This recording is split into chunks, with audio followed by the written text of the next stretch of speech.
But something completely different. It's time to talk about the end of a musical era. Apple has decided it is retiring the iPod, more than 20 years after the device revolutionised the way that people consume music. Let's go live to Stephen Abbott, who is a music industry consultant and artist manager. Stephen, I took a little trip down memory lane thinking about my first iPod. The absolute thrill at knowing it could store 1,000 songs if I downloaded them onto the device. I looked around the morning meeting, half the people there had no idea what I was talking about. But it was a big deal to us back in the day, wasn't it, the iPod? It was. I think it's fair to say that there probably wouldn't be music streaming as we know it now without the iPod, because the idea of a sound carrier would be something very physical in those days that was large. So, 100 CDs on the first iPod. It then went to 2,000 CDs capacity. In the old days, we used to take an extra suitcase with us or a bag full of like cassettes or CDs or whatever, that just to spend a week on holiday. Whereas this one little white plastic box could take a whole collection anywhere in the world.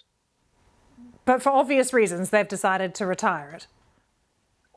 I think it will come back. I think, the way that we sort of look at vintage cars and, the whole idea of not just for nostalgic reasons, but there's something very solid about it, something very tangible. To give someone a streaming membership for their birthday or a voucher isn't the same as giving them something physical for Christmas. It had a real place. And I remember the excitement of people around me getting them for birthdays and Christmas, to the point where, it came out before the days of Apple stores, which is hard to imagine itself.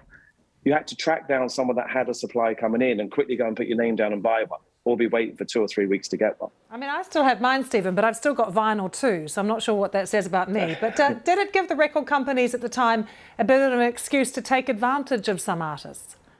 Oh, I think it did. I was head of A&R at V2 Virgin in New York, and Apple came into us before it was actually released. I've still got that original iPod.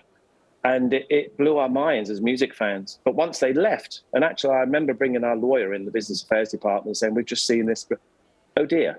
So it's not going to be physical. This is going to be something that's a virtual file, and it's just a computer file. How are we going to be paid for this? How are we going to pay our artists? And of course, I think that argument about how artists were paid for downloads is still going on with streaming. And as a manager, of course, I have very strong views on how little recompense an artist gets for the use of their music and streaming platforms. Stephen, thank you for joining us as we look back on the iPod. I'll keep mine in case it's worth something one day, and I'll see you again tomorrow.